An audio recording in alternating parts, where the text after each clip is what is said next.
The sharp creak of the barn door, swinging open in the pre-dawn stillness, jolted John Parker from his Texas porch as the first light of dawn broke over his 200-acre ranch.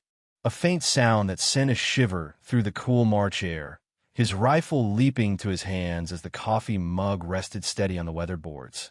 The golden sunrise casting long shadows across the plains, the lake's silver surface shimmering faintly in the distance, its calm a stark contrast to the tension knotting his gut.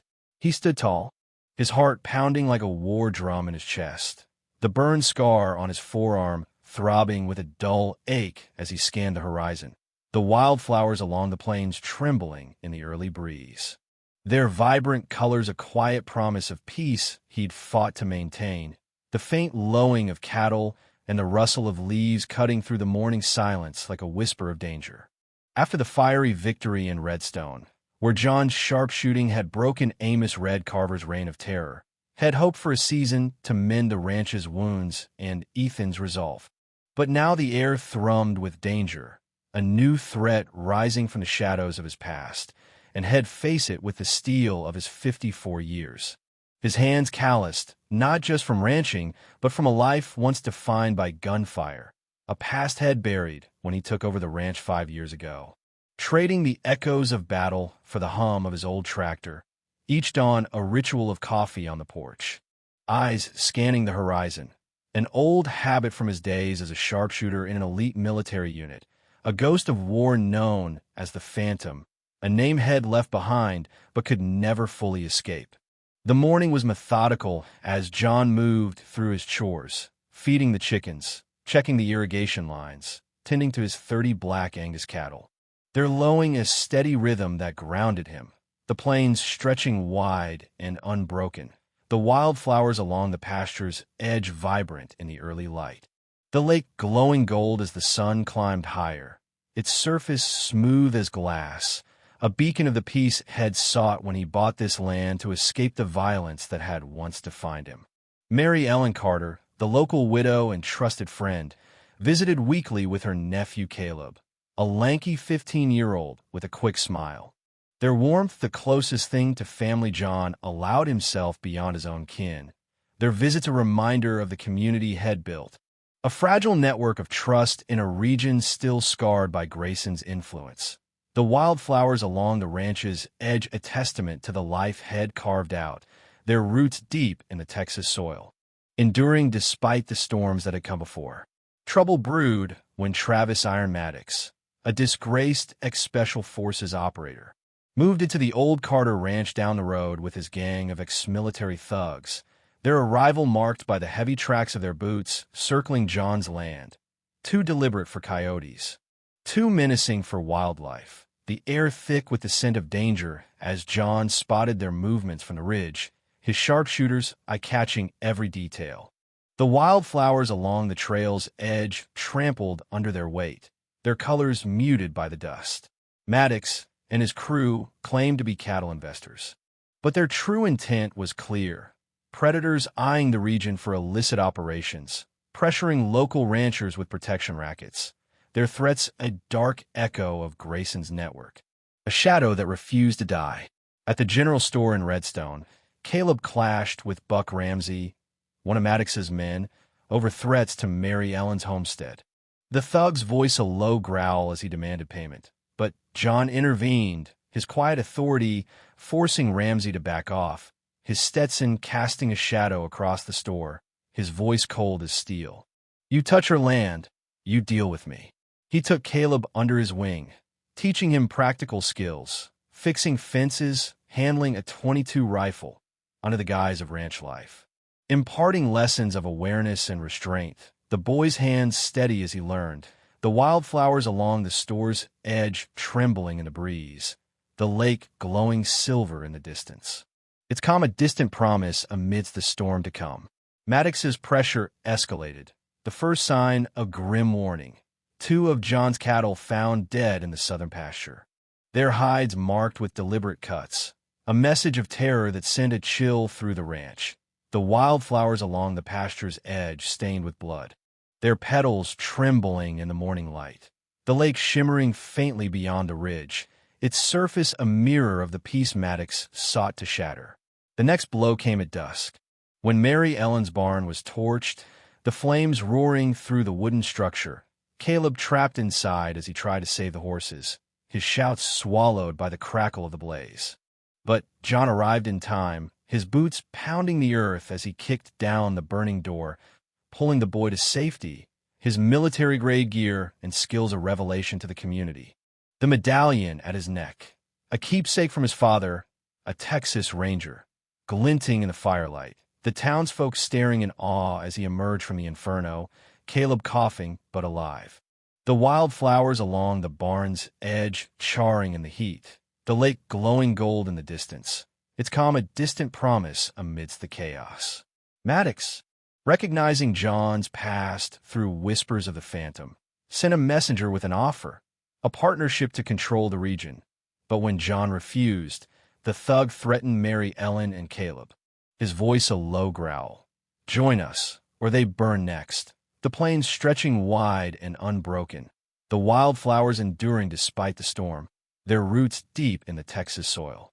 John organized the ranch's defenses, fixing broken gates, installing cameras, rallying the crew, Frank with his pistol, Mary Ellen with her shotgun, Ethan and Jake with their rifles, Tom with his machete, Sarah and Matt with their binoculars, their faces set with determination as they build a network of defiance, the wildflowers along the ranch's edge trembling in the night breeze, the lake glowing silver in the distance, its calm a beacon of the peace they fought for. Maddox retaliated, ambushing the ranch at midnight, his 15-man crew storming the homestead with rifles and dynamite, their shouts a harsh chorus over the clatter of hooves. But Ethan, keeping watch from the ridge, texted John with intel, his fingers steady as he relayed their movements, the crew fighting back with grit and steel, their gunfire a steady rhythm that kept the bandits at bay. The wildflowers along the pasture's edge stained with gunpowder, their petals trembling in the moonlight.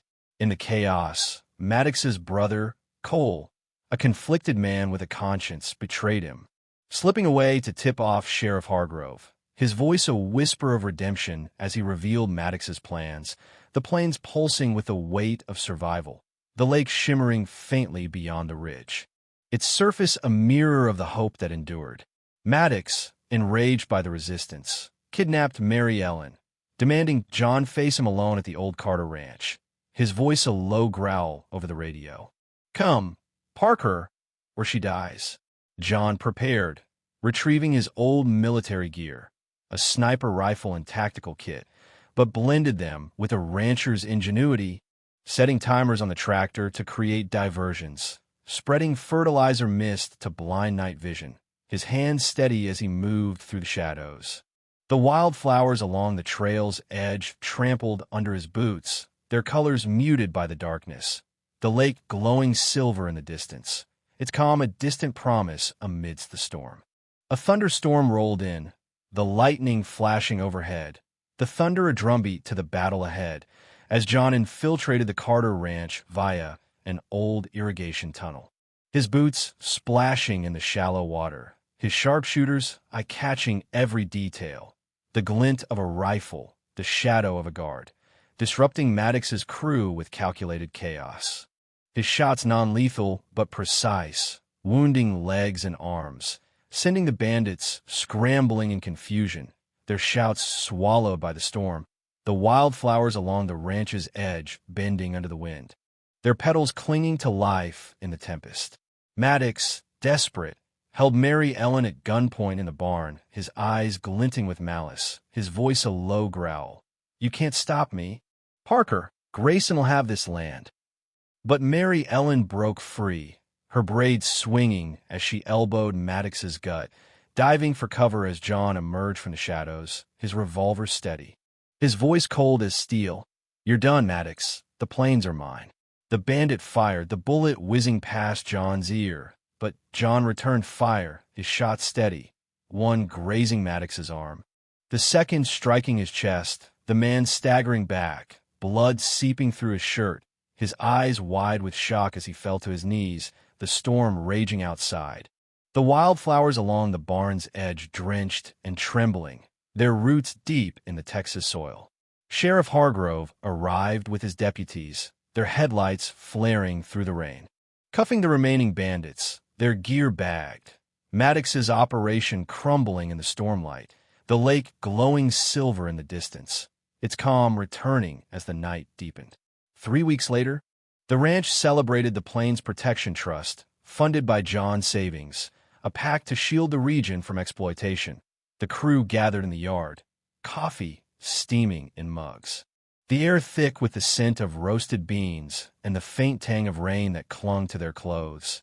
Ethan slouched in a chair, his face steady, trust forged in the storm's fire. The map spread wide across the table, the Carter Ranch marked in red ink, a testament to the day's battle, the lantern light casting long shadows over their weary faces. The lake glowing gold outside as the last rays of dusk faded, the plains stretching wide and unbroken, wildflowers battered but enduring, their roots deep in the Texas soil. "Ghost down," Frank said, leaning back, his pistol gleaming on his hip, his voice gravelly but sure. "But Grayson's still breathing. He's a shadow we can't shake." Mary Ellen poured coffee, her hand firm, her voice edged with steel. Storm held. "Your aim's a wall, John. We'll stand." Jake grinned, his fists unclenching, mud still caked on his boots. "We broke him, Ethan too. He's steel now." Sarah nodded from the corner, her phone glowing with Hargrove's last update, her voice resolute. "Sheriff's hunting. Maddox's trail's cold. We'll find a route." Matt tapped his laptop, fingers pausing as he met John's gaze, his tone sharp. "Bandits were pros. Grayson's deep in Dallas cash. They'll trace it. Won't stop till we know." Tom stood by the door, lantern dimming, his broad frame a silent pillar, his voice low but firm. "You'll watch the ridge. Plains are clear, but eyes ain't." John met Ethan's gaze across the table, the boy's eyes steady despite the weight of the day, his hand still trembling faintly from the fight, and John's voice cut through the room like steel tempered in fire. "You held today. Fought like a Parker. That's good. Keep it up, Ethan. The ghost's just the start. We've got more coming up." Ethan swallowed hard, nodding slow, his voice quiet but raw. "I will, Dad. Swear it. No more running."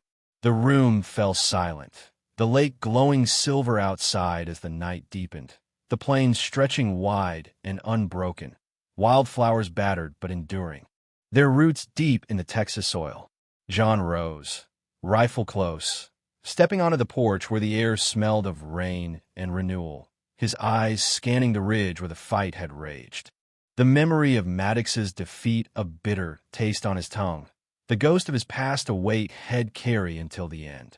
Across the horizon, a light blinked, binoculars catching the starlight, then vanishing into the trees, a shadow still breathing in the darkness, a reminder that the fight was far from over, the wildflowers along the plains' edge blooming anew, their colors vibrant in the Texas night, the lake glowing silver in the distance, its calm a testament to the peace John had won, but the storm on the horizon a promise of battles yet to come.